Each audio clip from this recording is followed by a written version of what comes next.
With the green of soul, it's more than empty dreams and promises. It's not infecting me no more. When all I say to you is dead and gone, you won't be feeling me no more.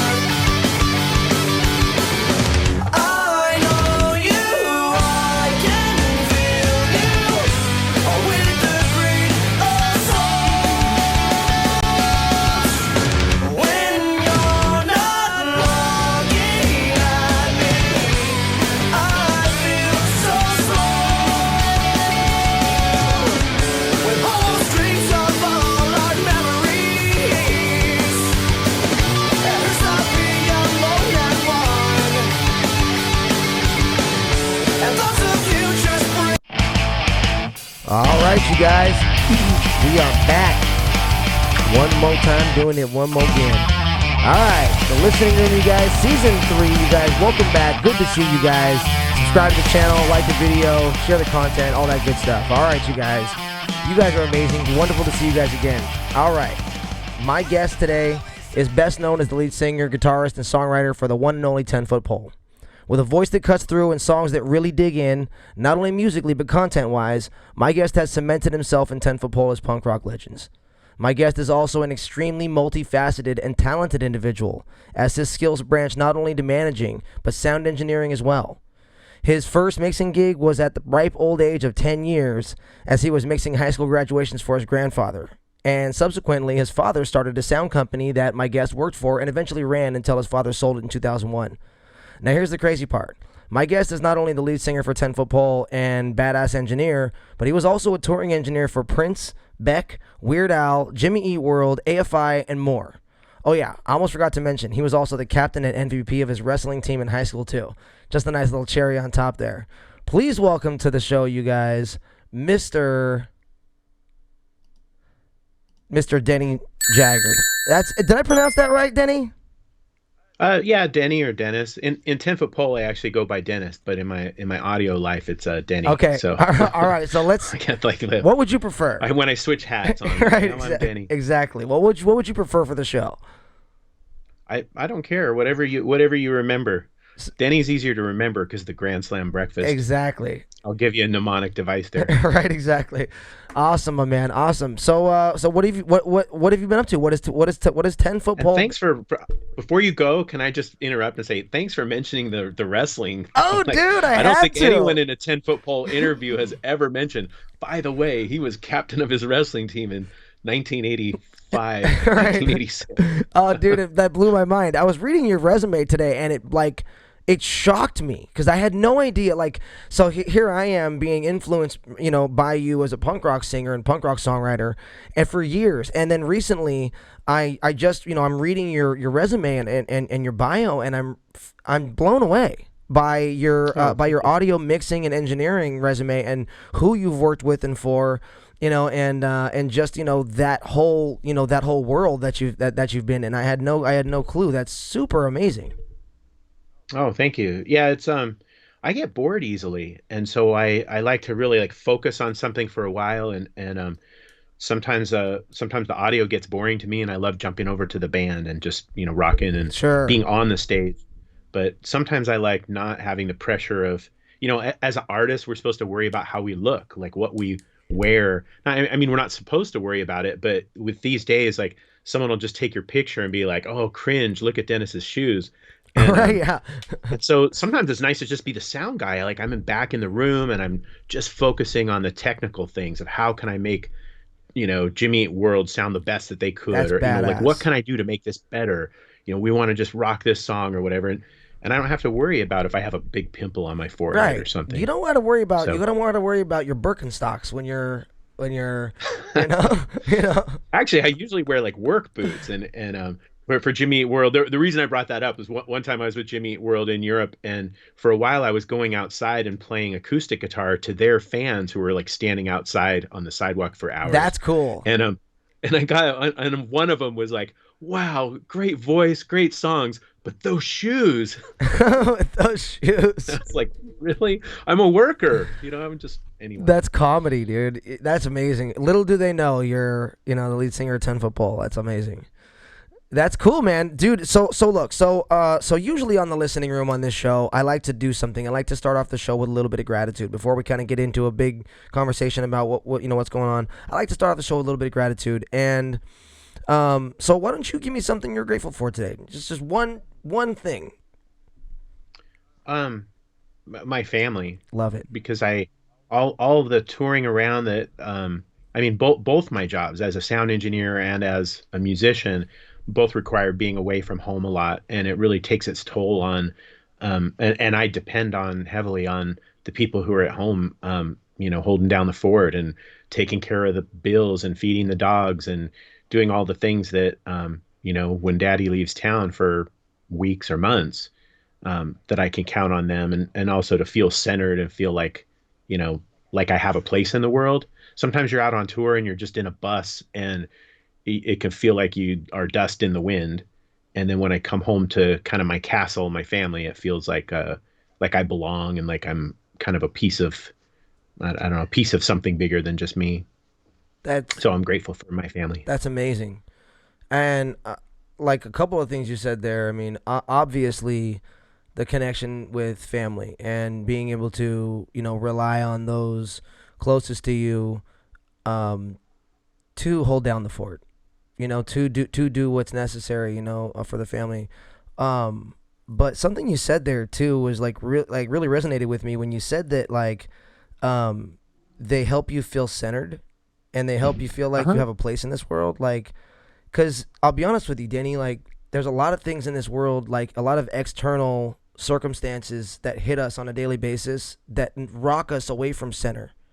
So Uh-huh. much so that it's almost like we, it's almost a challenge to get back to homeostasis, to get back to that natural center for ourselves, And if you have family out there, and I'm not just talking to you, I'm talking to listeners, you guys. Like, if you have family out there that helps you bring you back to center, like Denny said, that's that's worth its weight in gold. That's one of the most important and most fulfilling things you can have in this world is family and someone that helps you bring you back to center. That's a really valuable thing, Denny. That's really awesome. I actually really appreciate that you said that today, dude. Oh, thank you. Well, Absolutely, man. And I'll jump on that gratitude, and I'll say that I'm grateful for being aware of center, for being able to find center, because a lot of times we go through days, weeks, or months, like you said, like sometimes feeling like dust in the wind, where we're not really focused on like where our center even is. We're just out yeah. doing something, and we're just kind of letting the program run itself. We're literally just subjected to the program instead of taking a moment to step outside of that and be the objective observer and be aware of what's going on around you and say, where's my center? You know what I mean? Where's my center? Where's my direction? You know what I mean? So I can really appreciate that, and actually that, like what you said, really dominoed into my gratitude for the day. So I really appreciate that, Denny. That was really good, dude. So, and I like to invite everyone out there to be great, to count your gratitudes, and to be active in your own mental and emotional health. And I find one of the best ways to do that is to be grateful, be aware of the things you're grateful for. Let those things be counted. That actually is one of the best ways I find for myself to be like active in my own mental and emotional health, is to just be grateful and to just acknowledge the things I'm grateful for, just like we're doing right now. Just take a moment and say, hey, I'm grateful for this, and you know what I mean, helps bring me back to center anyway. So I invite you guys to do the same thing out there. And but yeah, anyway, so Denny, let's go ahead and get into it, man. So Sure. so you know what? One of the things that blew me away, like I said earlier, was your sound engineering stuff. You know what I mean? You've done so much sound for some such amazing artists. Prince, Jimmy Eat World, AFI, Weird Al, Beck, and more. And I guess, did you have like a favorite artist that you just like were like, oh man, I love doing sound for like this artist, and you just clicked with like their whole vibe? Yeah. Well, I did about 500 shows with Jimmy Eat World. and getting to that point where their music so well and the guys so well. I mean, I that really was another thing that was like really fortunate, because when you know the songs that well and what's going on, you can be more efficient. You can just go in and do it and kind of move to the next level. It's anytime you approach a technical thing like that, you kind of have to prioritize what are the most important things that we got to fix right away. But then if you get the easy things out of the way, you can really get to a point of polishing at a higher level. And so when you know an artist that well and you enjoy their music, and you've done so many shows like that, just everything, the cues and the power of the shows and the way that it affected me emotionally too, like during the show, um, was just awesome, and getting great reviews from the crowds. So, I mean, I love all my customers. They help feed my kids, so Of all of course. them. And the most recent one, Weird Al Yankovic, is just a genius, and just like to be able to have that level of comedy and fun on a show too has been just amazing. So, all of them I appreciate in different ways, but Absolutely, absolutely. um, yeah, it's been a good run, but yeah, like that lifestyle of just being out on the road and being in a different hotel or a bus bed and stuff can get a little lonely, and so it's kind of mixing the excitement and of the thrill of that kind of job, but also with long hours and being away, and um, there's ups and downs of that. Sure, sure. And so you said you had kind of an affinity for working for Jimmy Eat World, and you really got to know the guys well and the songs really well, and it affected you on a different level emotionally, being able to kind of work on that level. And did did being an artist who writes music and plays music in a similar genre, did that affect or have anything to do with the way you connected with Jimmy Eat World's music and Jimmy Eat World themselves, and that and the sound engineering side of that with them? Sure, I'm sure it did, although it's hard for me to analyze that because I just but both of those I've been doing sound for whatever 40 years now, like really, and I've been in a band for 35 years, and so it's hard for me to say what influenced what thoughts or connections. I mean, I guess they are an emo band, so it's understandable that they would have an emotional impact. But I don't know. I tend to be, even though I was a captain of the wrestling team, like you said, I also tend to have like an emotionally vulnerable side that like I consider myself like tough and strong or whatever, but then there's part of me that is kind of susceptible to the sad stories, and that's why 10 Foot Pole just made an acoustic record. Is like I love playing even the songs that were just like complete raging punk anthems that were fast.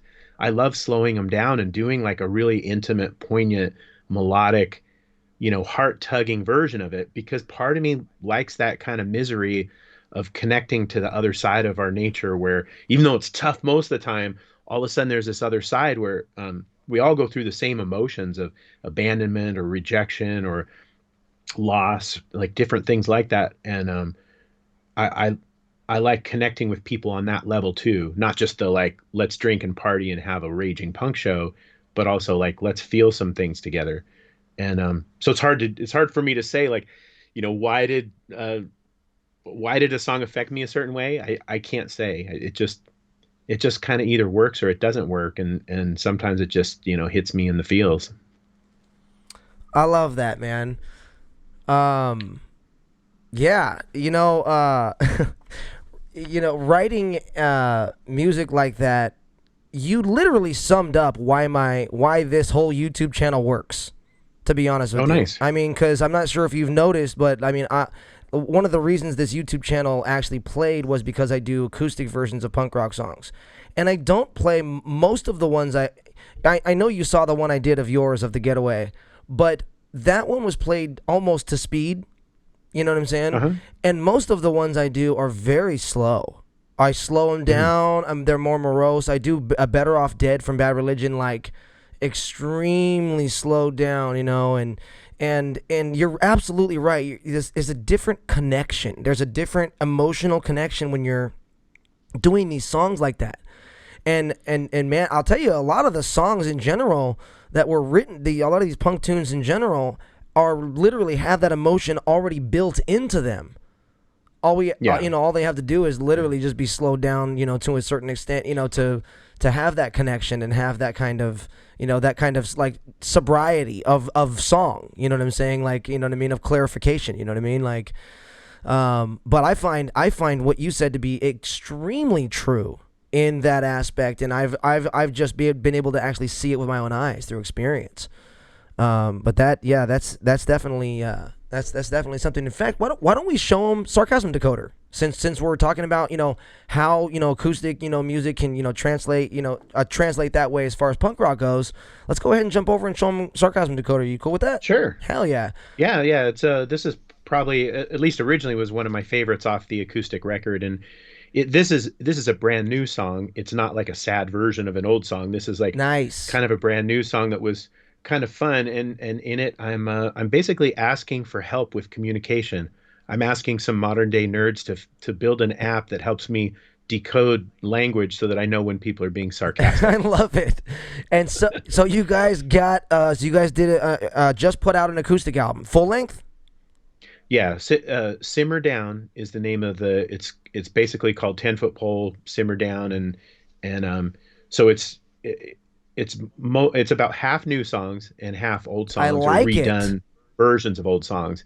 And it just, as I mentioned, I get bored easily, so I just like switching a lot. After a lot of rock stuff, I like acoustic. I like going back and forth. And the old songs are kind of like, all the fans only want to hear the old music pretty much, but there's also part of me that wants to write and express things. So Sarcasm Decoder, I think, was a nice, like, something I'm proud of for people to hear, that I thought even the old fans would like. And then later on the record, I put a bunch of old songs too, so that they get their reward for sticking around. I try to bribe them, like, hey, if you get this record, you get all these classic old songs acoustically, but you have to listen to these, or at least fast forward through the new ones. That's funny. But yeah. That's cool. Sarcasm Decoder. All right, well, let's take a listen to Sarcasm Decoder. Here we go.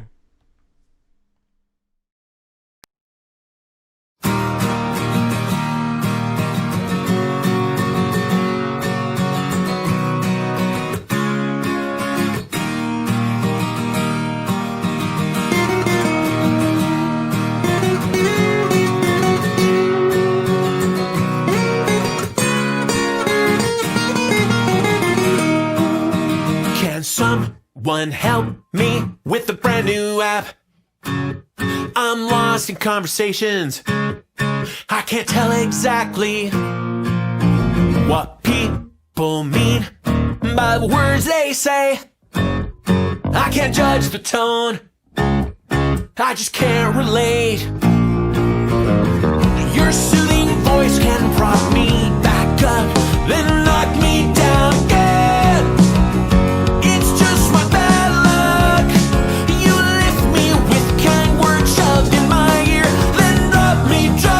Drop me when I realize you're not sincere.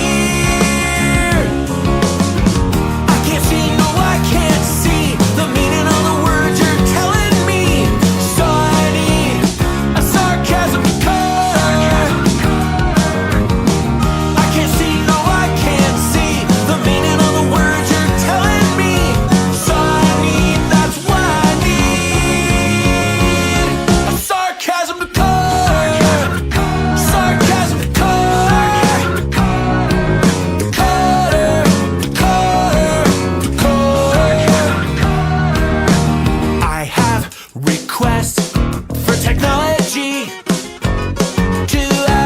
Quantify sincerity.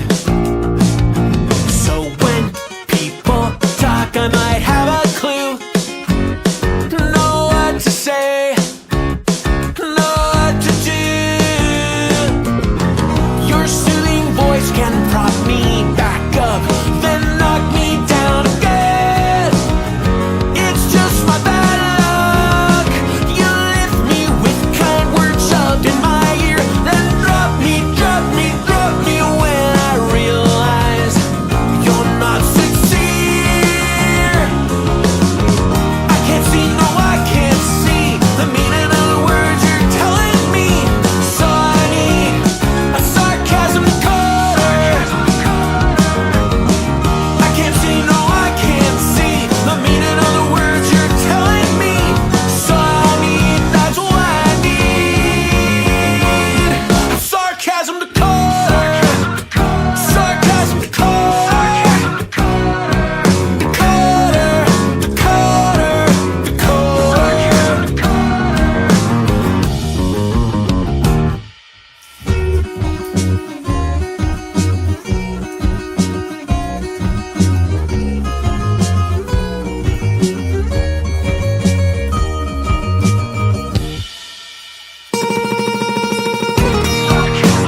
He's French speaking, so it's All right. Oh, something happened. You got resized there. That's all right though.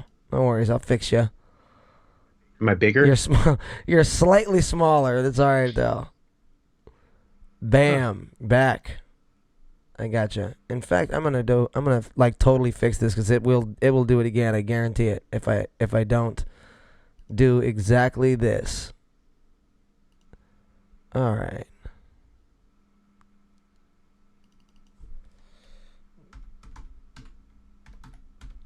It happens.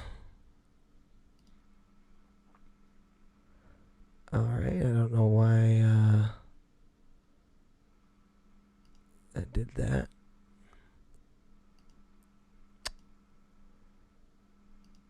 Yep. That's why. Perfect.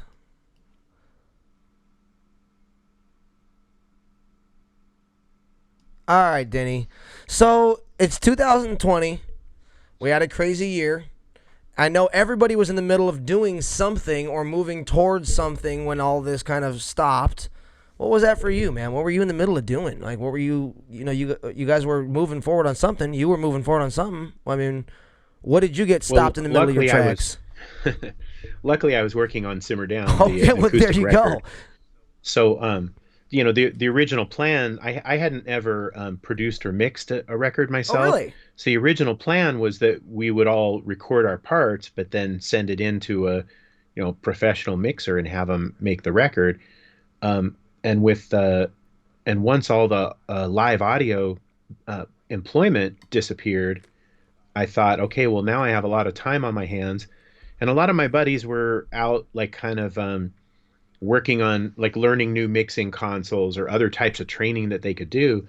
But I kind of felt like, if I learn some console and I don't use it for a year or more on a real gig, I'm going to forget everything anyway. Mm-hmm. So I decided to invest my time in challenging myself to be like the producer and mixer of Simmer Down. And my battery's getting low here. I thought I could get it without a thing. I might need to run and grab a battery. No worries. So should we pause it? Are we okay to pause? Yeah. You know what? Do you want Yeah, you want me to put on another video while you go and grab a battery?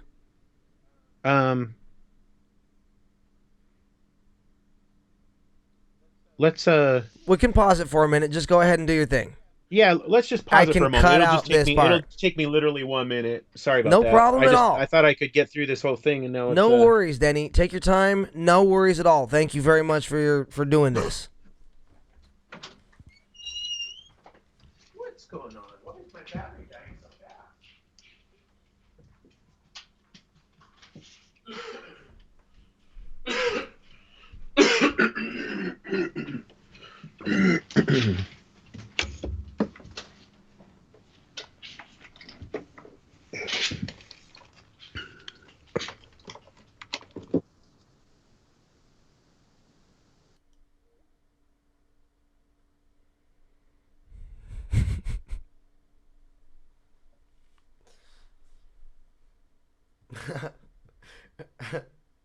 All right, he'll call me back.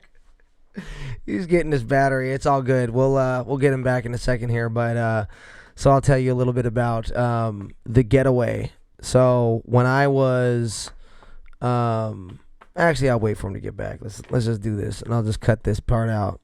I'll do an edit. I'll do a splice.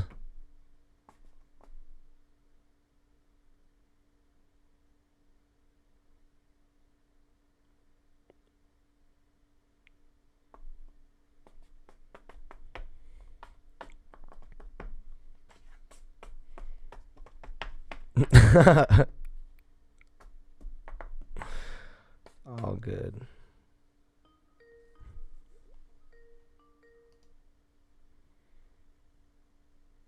Yo, I can't hear you. 1, 2. I do have your That was audio now. Weird. It just like crashed and like the computer shut down. Sorry about that. No worries, no worries. I'm gonna have to do another resize. It resized you again when I got you in, but no big deal at all. Let me just grab it. That's totally fine. So let me resize. No bounds. It's weird. That battery used to last for hours. Yeah, there you go. All right. Now I'll do this. Center vertically. Okay. All right.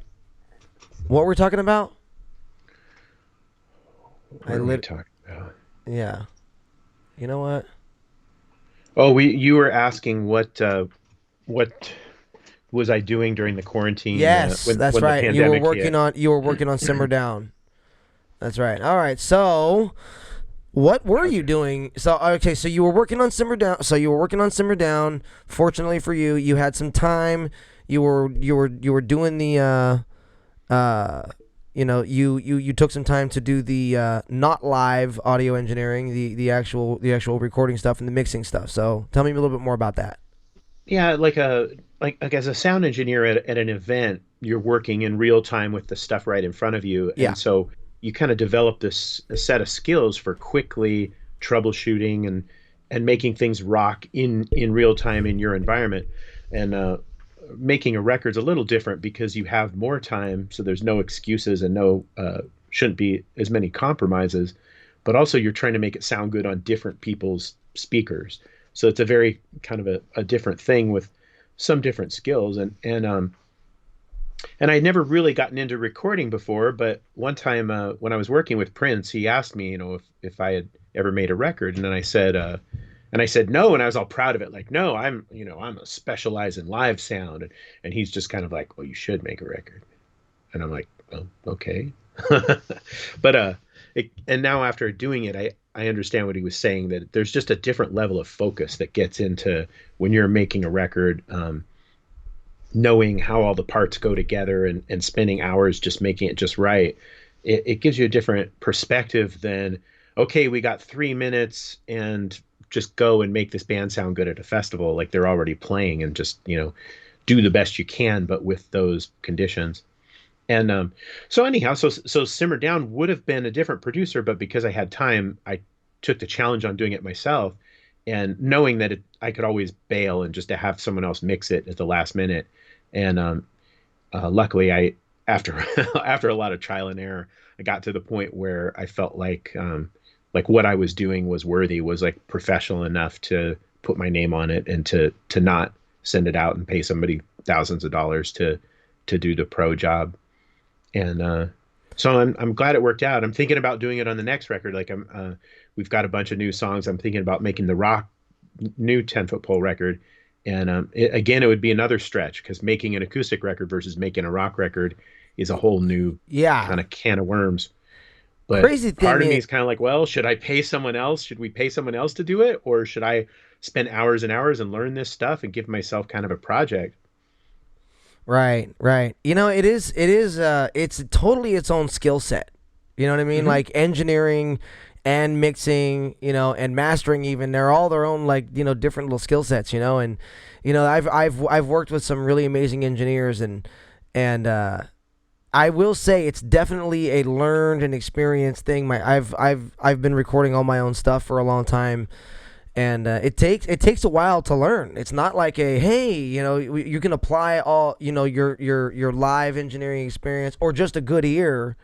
You have to got to learn the software. You're gonna have to learn mic placement on certain things, on certain instruments. And that was the thing for me. Like, I mean, I had to like learn as I went. Like, I had to like YouTube like 8 videos of like, okay, how to best to mic an acoustic guitar. You know what I mean? Like, Sure. I called a couple. Hey, how are you doing this over at your studio? You know what I mean? Just just picking brains and trying to figure it out. And sometimes that takes years to get efficient. Yeah. To get efficient at recording. You know what I mean? The recording process. Yeah, and you never know like what new trick or something's going to make an upgrade. Like, and that's one reason I love sound. That's one reason I've chosen to do this. Like I went to school and I thought I'd be a lawyer or some kind of successful person in business or something. I don't know.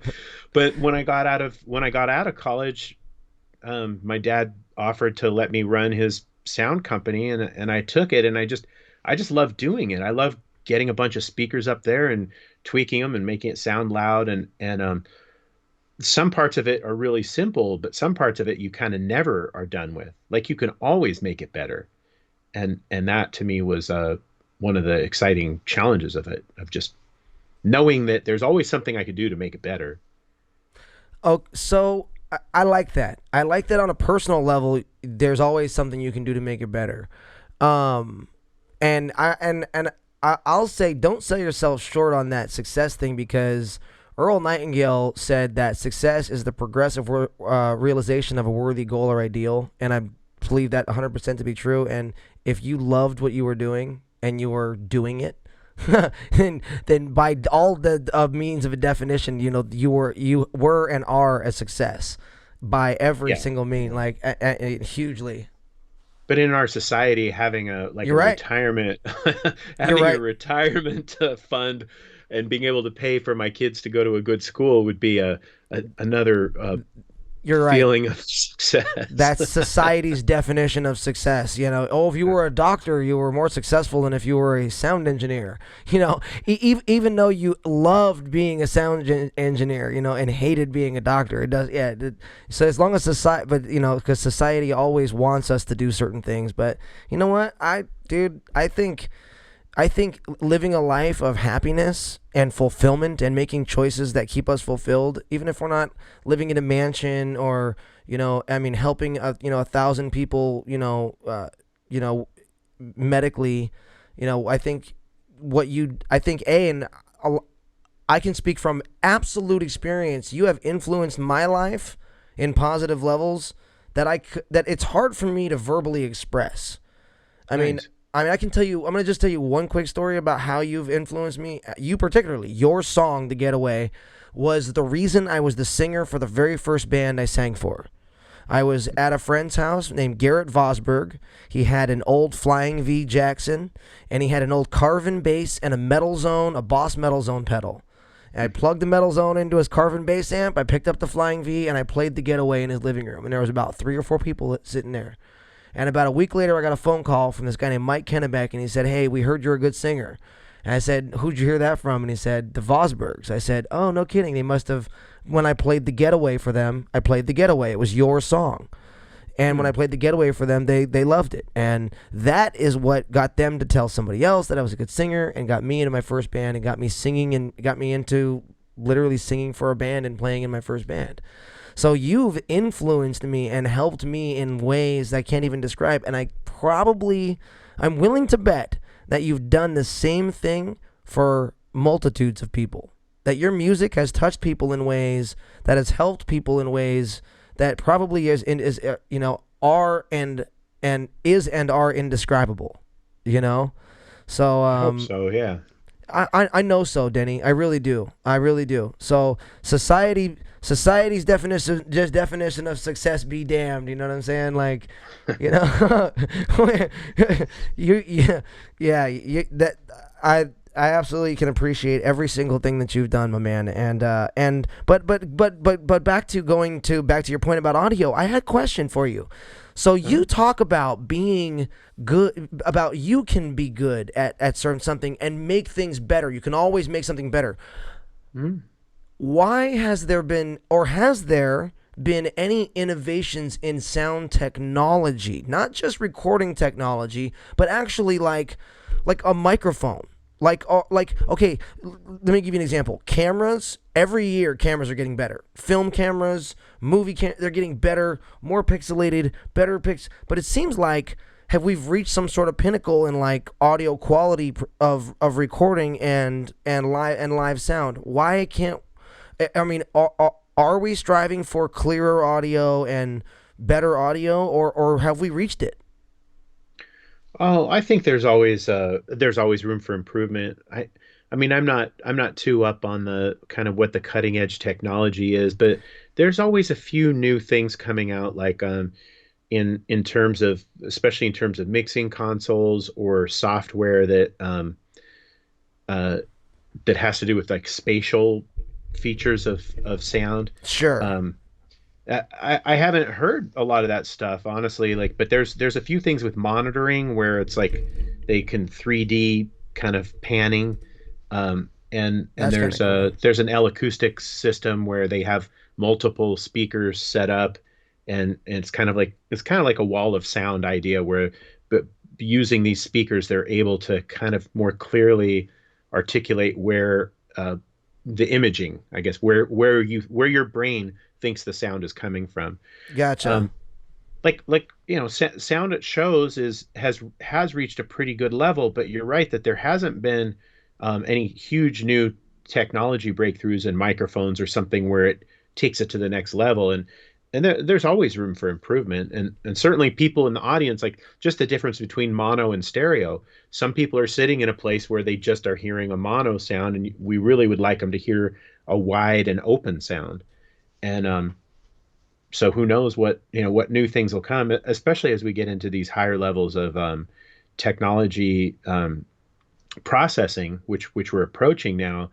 I think we'll see there has to be some kind of growth there. I can't even predict what it'll be, but just with Right. the levels of processing that are happening, I mean, we haven't gotten rid of feedback yet, and that should be something that should be able to happen.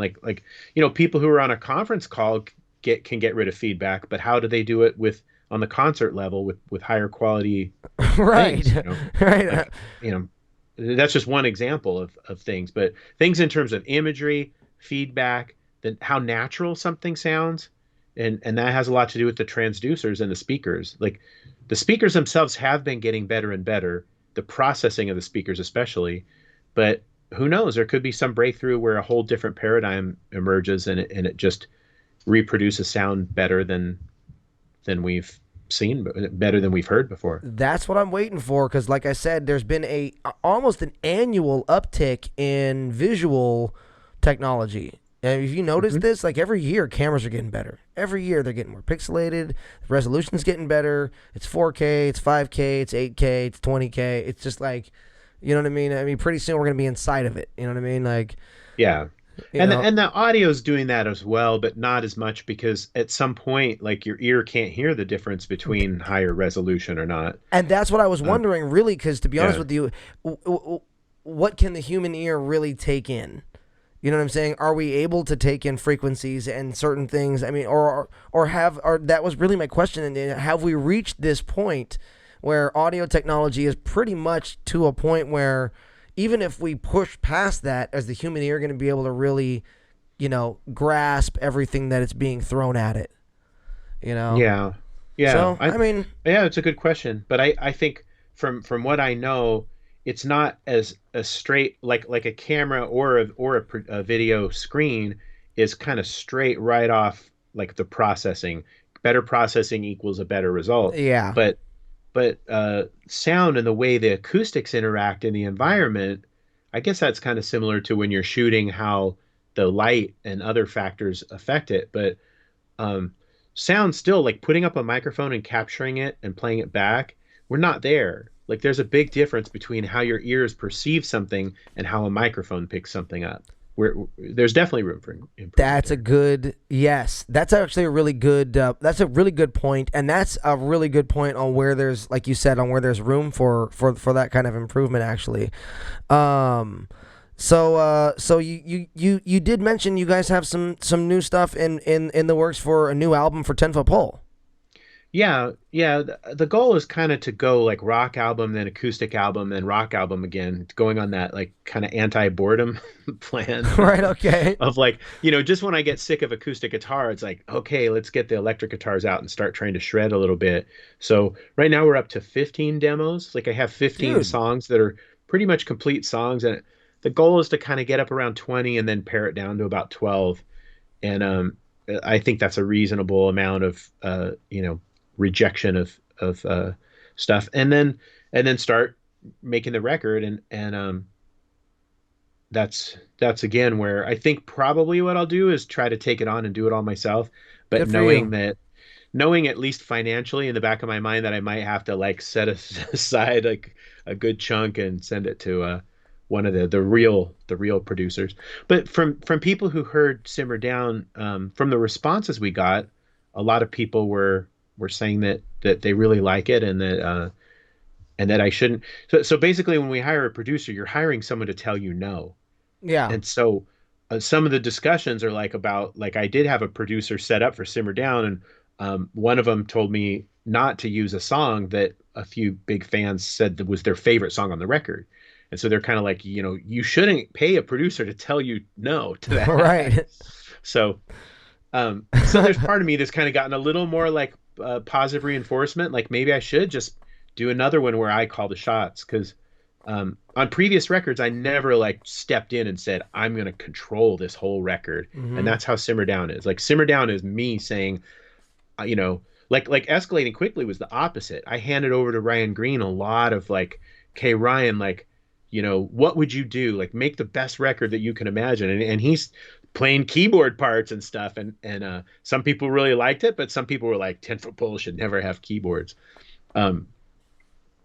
So it's just kind of a direction. And I feel like the acoustic record went so well that maybe I should keep that direction going of being a control freak on the next rock record and see what I can come up with. But it's definitely a stretch for me because Might be I a don't good have the kind of idea. ears like those guys. Like okay, the kick pattern should be da, da, da, da, da, da, da, da, da, da, like I'm not that technical at some things that a real producer would be better at, You like know telling what? the drummer what to do, for example. You'll develop. That's what you develop. That's what happens. So you start doing it a little bit. I'm telling you, bro. Like, and you have a good ear. Yeah, you're a good songwriter. That's another thing too. And you have a good ear for sound in general. So I think you have exactly what it takes to record a badass 10-foot pole album. So Yeah, should nice. should you do this?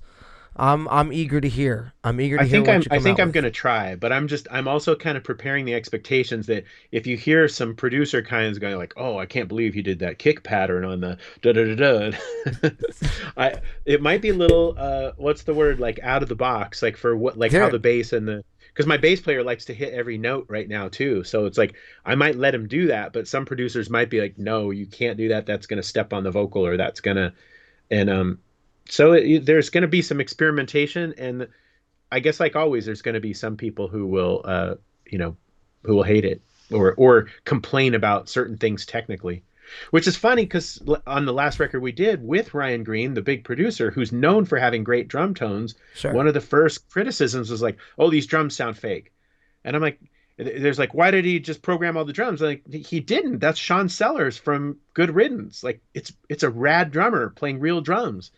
Now, I don't know, what Ryan did as far as like drum replacement software or other stuff. Like I don't even know what he did, Triggers but and whatever. Yeah. yeah, but for like, for our fans to like come in and complain about the drum sound when I hired Ryan Green, like the best guy, you Yeah. know, In the genre. Yeah. I guess I'm trying to lower the bar a little bit so I don't have to be too hard on myself when people complain. Nah, dude, you're gonna record an awesome album, man. Are you gonna do it in? Are you gonna do it out there in the Boise area? Well, that's the thing is that, everyone's in their own spot. So I think, the drums will get done somewhere in Quebec and Gotcha. So you'll start doing. So you'll do yeah. everything on its own, on their own. Yeah, just I how we love did it. Simmer Down, I think, is just having each person send stuff in. And the good thing about it is I have plenty of time. It's not like a studio where it's like, okay, we've got 9 days or whatever, we've got to get Get all this everyone in done. 9 days. We gotta get this done. Yeah, yeah. Yeah, no, it's like, okay, send me your recording. How does it sound? Well, can you change this, that, and the other thing? And then it adds time. But if I'm just here in a pandemic, not making money out on the road, I might as well work on it. And Now, and what better to do at this time? now, are you gonna like just curious here? You having the drummer do stems first and then send to everyone so they can do their stuff to drums, or are you having just everyone do the raw BPM and then you're just gonna like mesh it together? I'm not sure. Oh no, it would be done drums first, just like I was like wondering. the actual recording would probably be drums and then process it and like do whatever editing has to happen, then guitars, Gotcha. then Yeah. vocals, then guitar overdubs, and probably last bass because the bass is the easiest to get it tuned and Yeah. everything in with it. Um, Exactly. That's how I do bass last too.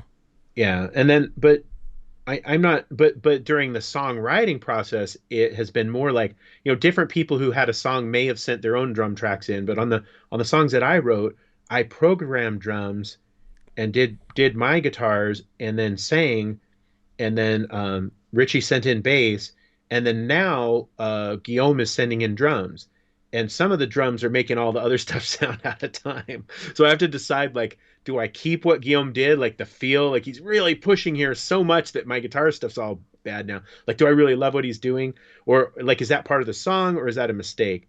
So Right. there's a little bit of kind of, I'm not sure exactly how that's going to go, but certainly him playing like live drums is, it brings in a different energy and a different creativity than what I program. Even though maybe what I program, I might ask him, "Hey, on this part, can you do this kick thing? I just love this, the way the kick and the guitars go together." But yeah, as far as the process, um, I would say drums, Yeah, guitars. drums first for sure. Bass guitars, yeah, that's cool, man. And I actually do very similar. When I work with a good friend of mine named Rob Wheeler, he's actually out in Vegas.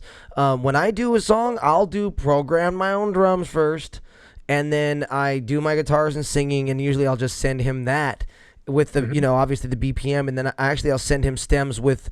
And that's when he's doing. He actually is a bass player and drummer, so I'll send Uh-huh. him with no drums, with drums, and he just Yeah. not, he'll knock it out, just to do the exact same thing. So you're right, programming drums helps, with the initial scratch, at least Yeah. getting everyone out there and on time and stuff, and hopefully hopefully you get it all meshed up nicely and everything doesn't, you can you don't have to edit anything out or have anybody redo anything.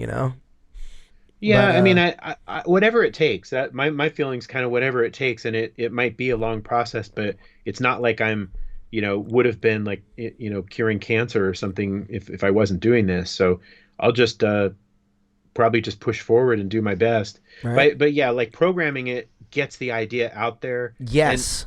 and gets to the point where we can make the decision, I think, is this song worthy or not? Absolutely, 100%. And that's all we need at this point. Is it worthy? And if it's worthy, we Then come we back go. and start with real drums There you and do the go. whole process. Yeah, absolutely, absolutely. I love that we have. See, that's the cool thing too. Like nowadays, we actually have that capability to you record here in Michigan, and I'm gonna record here, and we just send each other our tracks, and then we just mix it and master it as is. This didn't, this wasn't like a normal thing. This didn't exist, So until up until really recently.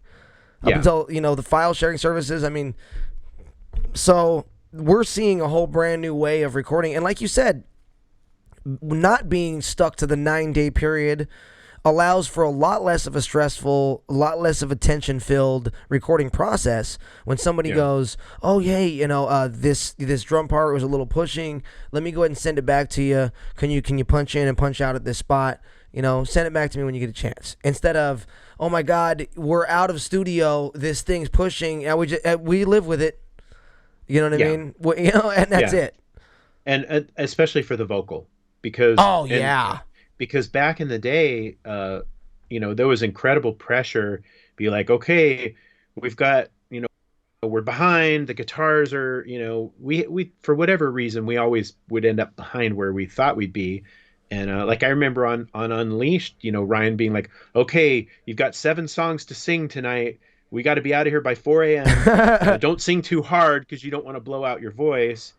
And it's kind of like, well, I want to sound like an aggressive singer, not a soft singer, and so like to me, Unleashed, my voice sounds a little like gentle, and part of that was absolutely was time frame. Like, really? okay, we got to get this done. Like, and so if you sing hard, you also tend to go out of pitch more, and so uh, it wasn't until subliminal messages where I finally had enough of dealing with that problem. And subliminal messages, I recorded my own vocals in a friend's backyard where I had that time where, because also I could come in and just sing the shit out of a song, and so what if I wreck my voice? I'm done. That's it for that day. I'll come back the next day or the next day. And so that enabled, so Subliminal Messages was the first album that we recorded where I liked how my voice was sounding, like the Really? aggressiveness of, yeah, because with previous albums we always had time struggles that made it that always felt very compromised. And now, like, and that the same thing with Simmer Down, like just knowing that I could just sing a song, and if it sucked, I'll sing it again tomorrow, and not worrying about, am I singing too hard or too much distortion in my voice, or um that to me is a lot of relief of stress, just because I could play guitar, I could be super tired and play guitar, For sure. not much different. But if my voice is wrecked and I can't hit the high notes, it's unusable. Yep. It's just totally unusable, and it's very apparent.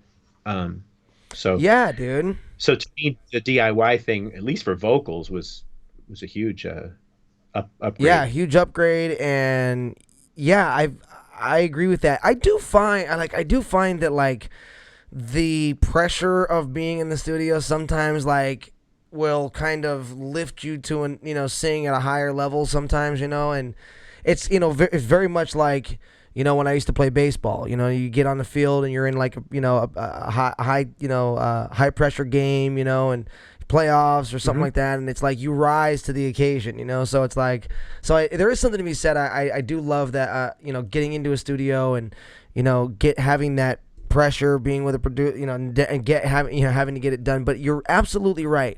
When you're in the studio, sometimes there are such things, like you said, 7 songs in a night. Hey, it's cool to be able to go in and do 1 song if you had to in a night, or 2 even, and be able to sing like you wanted to. But you make a good point there. If you had to go in and sing 7 songs, I had no idea that you felt that way about Unleashed, and that you really felt like you opened up on subliminal messages. You know what I mean? Like that's yeah, because I want to sing my ass off. Hell I don't yeah. want to be Hell timid. yeah. And the downside is that having a producer there with me, it's great to have someone who says, okay, you got that, let's move on. Whereas when I'm home, I just do things over and over again. Like I might do, I might just select the verse, and then through the verse I might do it 30 times. So then I got 30 takes to go listen through or whatever. The exact same thing. If I've got a producer, he's like, he might tell me, okay, I'm having problems with these words, just do this one line, and he'll punch me in, and then we'll be done and move on. But with a producer, it's more like we're doing all that like little bit at a time as we go. So it's like, okay, now let's attack this line. Now let's attack this line, and but when he likes it, you're done and you move on. That's it. So in some ways it could be way more efficient. Definitely. But you're paying him, you're paying him a bunch of money, and maybe, this is the rough part. Maybe I won't like what he thought was good enough.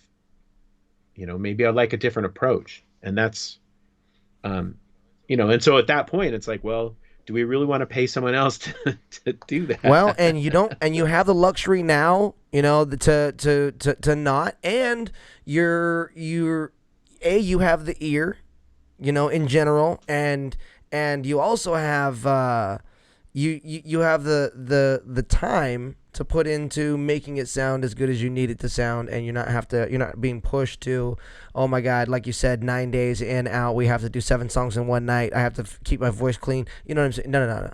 You get to do what you want to do, how you want to do it, and you can set it up that way. You're literally you're putting the puzzle together yourself. You know what I'm saying? You're designing it. And that's why I'm really happy with Simmer Down. Cool. Simmer Down, I did it that way with an acoustic record. And so acoustics is simpler and different, but especially with the vocals being as naked as they are, it was really important to me to have the time to work on the vocals that way. So I'm really proud of Simmer Down, and it doesn't, and so I'm glad that it worked that way, and I'm excited to try the rock record. Where can they buy? Where can everyone get Simmer Down? Where can everyone check out Simmer Down? For everything with us, 10footpole.com. Cool. 10-foot pole straight to your website. Yeah, and then on the website there's all links to all kinds of different stuff, whether you're buying, physical like vinyl or cassettes or CDs, or looking at different downloads, or everything like contact for socials and news, and we have a fan club, basically a Patreon club. Nice, man. Like when we sell merch from there, and I'm trying to sell old memorabilia too, like because it's been so hard during the pandemic. I'm gonna go through and like all these old shirts and vinyl things that I have that have been sitting in my garage for years, and try to get collectors to support the habit. Very cool. Very to be cool. able to keep paying the bills, keeping the electricity on. I feel you on that. Yeah, I feel you on that, man. So it's TEN instead of the number 10. Yeah. Instead of the numeral 10, it's TENFOOTPOLE.com. Awesome. And they can find all that stuff. You guys have vinyl too, huh? Yeah, quite a bit. I mean, that's the That's thing is cool. people love collecting. So there's all Yeah. kinds of different splatters. I think on Simmer Down there may be 9 variants. Like there was one that was just for the UK and one that was just for Japan, or I can't remember all the different versions. But people love collecting, so That's we cool. we want to give them what they want to try to Yeah. keep supporting us, so we can That's keep super going. cool. That's super cool. Do you do you have a bigger, like a pretty big following in like other in some other countries? Like, what do you think your biggest country that you like have the biggest following in? Yeah, that's a good question. I think in Canada we do really well. Some areas of Europe we do pretty well, like Belgium and Netherlands and Germany. There's a core of people in UK. There's a core of people in Italy and Spain. Uh, Awesome. there's That's there's a few super fans in cool. Australia. There's a couple in Japan. You think we're gonna I, be? Are you gonna be? You think you'd be able to do some shows here next year? Be able to get out and well, play? I don't I judging how the numbers are now, I would say probably not. But we're now booked on festivals in Europe next summer, and my original plan was to try to go. Well, to give you, I'll take a step back first. So part of the deal with this acoustic record was to push a whole different path. Where as I get older, I could do shows just by myself as an acoustic artist, and and the idea being that I could just do really low profile, low stress, small venue, um, even like house parties, shows. And so I've done this while on tour with other bands. Like on days off, I played shows, and then also did an actual tour around Quebec and Toronto area, and it went really well. So the plan was going to be as an acoustic artist. So I signed up for the 10-foot pole shows next summer in Europe, but then to do that we need to rehearse because my guys are all spread out right now. So we need to probably rehearse in Quebec. So as long as we're rehearsing in Quebec, then we should play some shows in Quebec. And then as long as I was doing that, I might as well drive. I have a tour van that I'm struggling to make payments for. And I was like, well, I should drive that from Boise all the way across Canada playing house parties just by myself and try to, make a few bucks. And so that was all theoretically going to be like March, April, May, June, July, August. And then I have an audio gig lined up for, if it happens, late August starting. So with the pandemic raging, I'm guessing that whole thing may fall apart, but maybe just get pushed to another year. And the exciting thing about doing the acoustic shows is that if people basically sign up for a house party with a guarantee, it's not like a venue where I can't shift the date. Like say we sign up a whole bunch of people across Canada, and then some amazing thing happens where I get an offer to be a sound engineer for Billie Eilish or something, then I could probably just tell all those people, hey, would you mind if we just shift this to September? Because it's not like they're going to be booked. Their living room's going to also already be booked for September 15th, right? Right. Right. Yeah. So that's what I think may work for me in the long run, because it's always been a challenge between being a sound engineer for touring acts that require availability versus taking my whole band on tour where that's blocking my audio gigs. So by doing it acoustic, I think it can be more flexible and also lower level. Like if 25 people show up at an acoustic gig and pay $25 each, That's legit. cool. Yeah, that's a gig, and they're gonna love it because it's like an intimate, Super it's only intimate. 25 Hell people. yeah. And because a lot of it I think is the connection with people, and people enjoy being in a small group and Yep. being able to talk and ask questions, and so that's how I thought going forward I could maybe make it kind of my retirement path, is as long as my voice holds up and I'm still okay to tour, to just kind of cruise around and play in people's backyards. No And kidding. That's yeah, pretty cool, dude. yeah, because I, because when the whole band's there, I pay the band, and So I've got that cost plus hotels for the band, plus the travel of just getting the band all in one place. Like it's a lot of pressure for me. Whereas Yeah. if I've already got my van payment that I have to make. So if I drive that van, all I got to worry about is that day's gas and if I stay at a Uh-huh. hotel, or maybe I just camp out at the van. Right. If it's just me, I don't have to worry about standard of living. Whereas my band, I don't want them to be at each other's throats all the time. So Right. they need to like get food and hotels and Yeah. and so if the band plays at a club and less than 100 people show up, we're probably screwed. But if I play at a house and 25 people show up, You're I'll call fine. that a success. Oh, huge. So Yeah, no, that's a great that's a great idea, dude. And when you're doing that, like you said, it gives you a certain amount of a certain amount of freedom. yeah, You can do that, and the great thing about that is you don't have to find venues. People do their own. It's funny too because if you do something like that, people who are hosting those events, they uh-huh. usually do a fair amount of the marketing themselves too. Because Yeah. a lot of times people don't want random people in their house, so they'll fill it. You Yeah, know, it's going to be up to them. Like, do they like? Because it could just be someone says, "Hey, I'll pay you this amount of money, and I'm the host. That's it. I'm throwing a party, and I'm paying for yeah, right. done." Or it could be they only invite friends and family, or it could be like to the other extreme where they're like, "I'm going to turn my house into a venue, and I'm going to sell tickets, and it Charge could be to anyone. It could be to strangers." But either way, like if I'll just bring a couple of lights and a little sound system, and we'll be like completely self sufficient. self-contained. Ah, it's Um, awesome.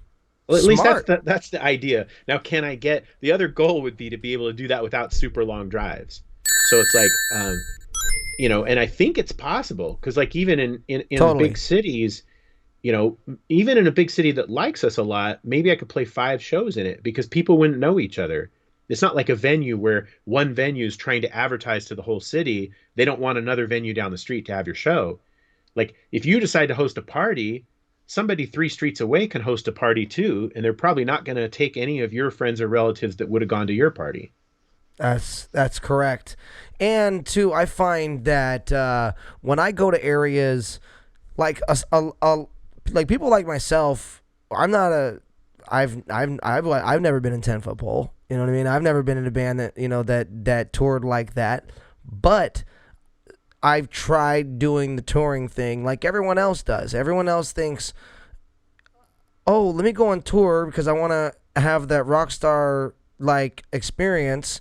And you go Mhm. on tour and you play a show every night. And I did the first tour I did was a self-contained thing, solo by myself. I took my own PA and did 13 shows in 14 nights, all the way up the coast of California into Oregon, into Idaho, and then I went into Idaho and down through Nevada, coming back home. Nice. And I did 13 shows in 14 nights. And I got to an area in Oregon where I played like 5 shows in like probably like a 50 to a 70-mile radius of each other, Huh. and then moved on into Idaho and then moved down. But here's the thing. So I played all these little shows. I played the show in San Luis Obispo. It was super fun, got paid well, but moved on and really didn't. I don't think I saw any new followers on my social media from it or anything. I got to San Francisco, played a show. It was packed. It was great, fun, but don't know that I gained a bunch of new followers. Then again, moved up to Humboldt, same thing. Klamath, same thing. Got to the Baker County area of Oregon. And I played, I'd say 5 shows out in that area. But the cool thing about that was when I played 5 shows, when I played the first show, everyone enjoyed it. And then when I said, "Hey, I'll be over here tomorrow night," they all told their friends and said, "Hey, this guy was really good last night. Let's go see him over here this next night." And by Hmm. the last show that I had played, it was packed. It was on a Thursday night at an amphitheater. It was like outside, and it was packed on like a Thursday night in the middle of nowhere. You know what I Nice. mean? But it's because I had stayed in a specific area and built a following. So Interesting. Yeah. that's what I'm like. That's my my goal from now on is when I tour, I go to places and do like 3 or 4 nights in one city. Huh. I'll get Huh. like, and I do like bars. like bars and restaurants that have live music. Like I call just bars and restaurants. Hey, you got live music? Cool. I'm coming from LA. I'm going to be there Monday through Wednesday. Would you like me to, come in one night and do a show? And I'll do 3 or 4 nights in one city and then come home. And then I'll 2 weeks later I'll go do that in another city. But what I'm doing is I'm legitimately just those 3 or 4 nights I'm actually meeting people. They're building up. I'm getting my shows built up. By the last night I usually have way more people than the first night, and I actually have built a small following in 1 week instead of going and trying to live the rock star life and do every one show in this city and then you're gone. And then everybody said, "Oh, that guy was cool, but what was his name again? Yeah. Did he meet me? I don't remember his name. You know what I mean? But you sit in a city you sit in a town for a week or 4 days, three nights, four nights, whatever, and you play a bunch of shows. In my opinion, I usually get to know some of the people there, and then they get super excited. It becomes more of a personal thing, and then the following just kind of, you know what I mean? It kind of naturally does its thing. I don't know. I found that going and saturating an area instead of just hitting tons of cities in one tour, just saturating one area or maybe 2 or 3 areas in a tour, for me works best. Or for people like myself who are not huge, artists who are just trying to figure this out and trying to build a following. I find that's a good formula. Yeah, that's great. If but it goes along with what you said. Kind of places, But yeah, exactly, and it's usually just bars. And so I'm just literally like, I'm not even looking for it. They're exactly. looking for. It's a mutually beneficial thing because they're like, okay, a little live music, and you're like, okay, I get to play to some people, and I honestly don't know whether what I'm trying to do. Well, just like the house thing. Well, what you were saying is perfect. Like you can do 5 shows in an area.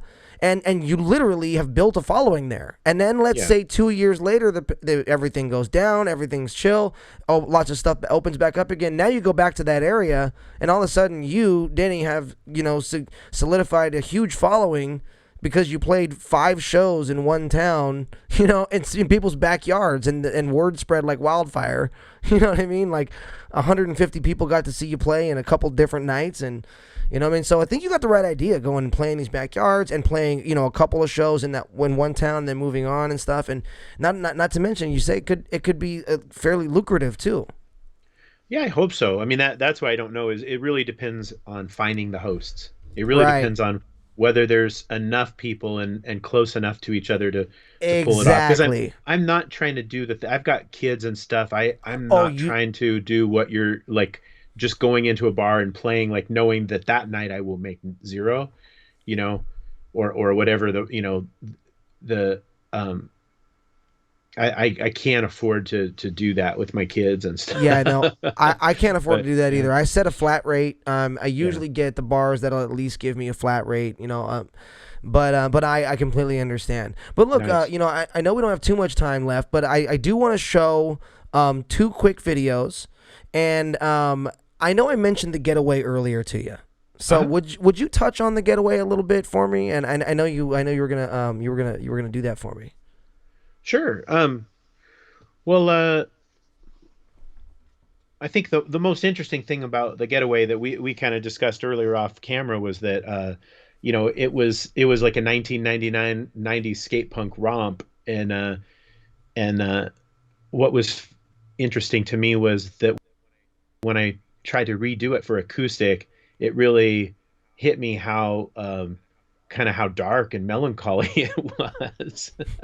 And so I'm really proud of this. The video you're going to play is one we made in the 90s, which I really wanted it to look like a trailer of a film, and it has all kinds of different locations. Enough. I mean, my goal was for people to say, "Did you guys make a film? Like, is there a film?" Right? Yeah. And like, because we did so many different shots, so many different scenes and different actors and stuff. It has Brian Posen I saw in that. it from Yeah, Just Shoot Me. Yeah, he was in. We were friends with the guys who made Mr. Show. Oh, we were fans super of cool. Mr. Show was like David Cross. Yeah, and, no kidding. Bob Odenkirk. No kidding. And Brian was one of the writers on that, and so we went to quite a few of those, and we lived in Hollywood at the time, and we're very into that's cool doing that whole thing. And so so that video is just a romp and just silly, but then just to juxtapose the acoustic version to it. The acoustic version, I wanted to have cello in it, and it ended up just being a wall of cellos. And I'm really proud. I if I was going to listen to one, I would prefer the acoustic version, but it's just such a different thing. It became this melancholy, soft, kind of a goodbye song. Like I've got to find a getaway, and like things are hopeless. Things are hopeless, and I need to escape. Whereas the rock version you're about to hear is like, all powerful, Right. and I'm gonna find It's a getaway. the original version, And the one the that acoustic one is like wistfully wishing there was a right. getaway. So let's direct everyone to that getaway. Go check out the getaway on Simmer Down. That's the version you're speaking of, correct? So go Yes. check out Simmer Down. It's Simmer the new Down, the acoustic yes, record. it's the new acoustic record from 10 Foot Pole. You guys go check out Simmer Down. Check out the getaway. Check out all the songs. It's got Sarcasm Decoder, which we checked out earlier, and an acoustic version of the getaway, which we're about to check out the original version right now.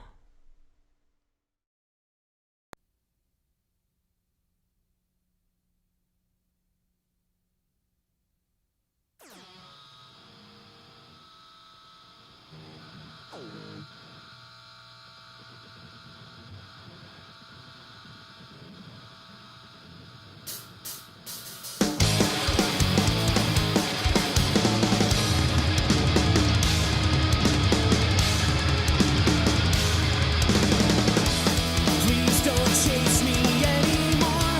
I nearly forgot just what I'm running for. I meant no harm. My gas pedals to the floor. People watch this on TV. Never thought that this could happen to me. I can't stop now, and it still seems like a dream. Never thought I'd hurt someone. Now I see you clutching your gun. You're playing for keeps, and there's no place left to run. I had to make a choice, I made it. If I had another chance, I'd take it. I've got to find a way to make a getaway.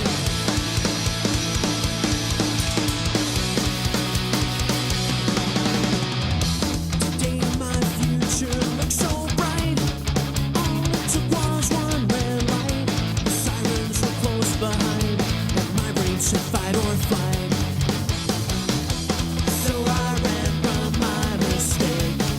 Not the best choice I could make. The helicopter reminds me that this time there's no lucky break. I had to make a choice, I made it. If I had another chance, I'd take it. I've got to find a way to make a getaway.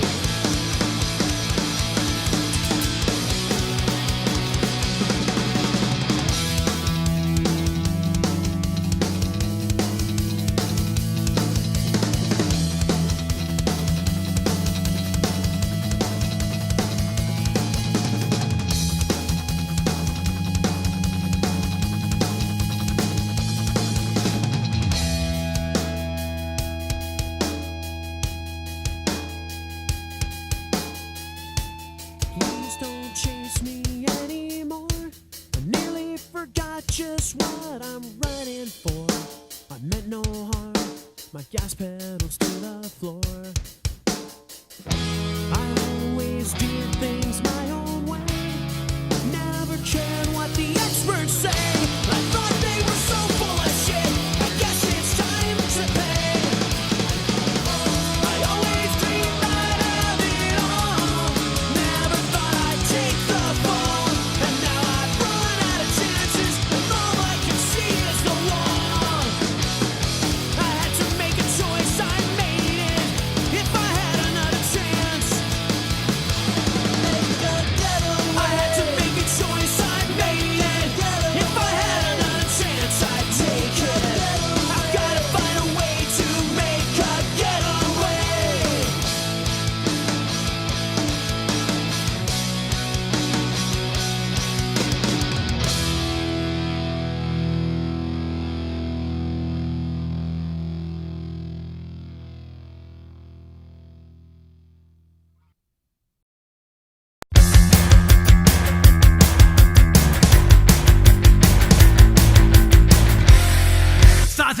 would always stay together.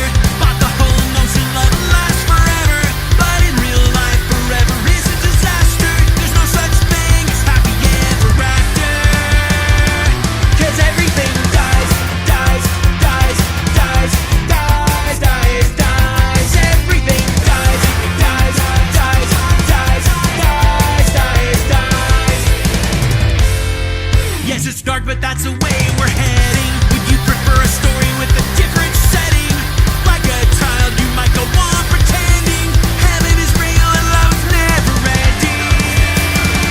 But everything dies, dies, dies, dies, dies, dies, dies. Everything dies, dies, dies, dies, dies, dies, dies.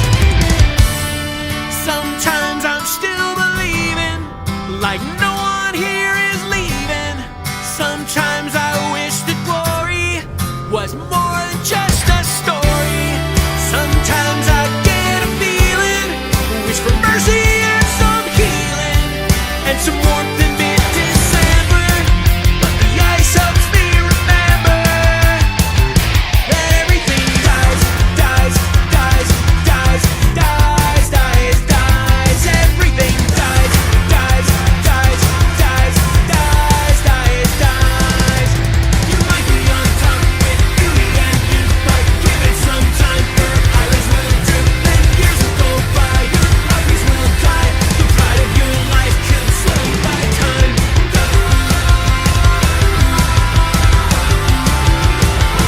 Everything dies, dies, dies, dies.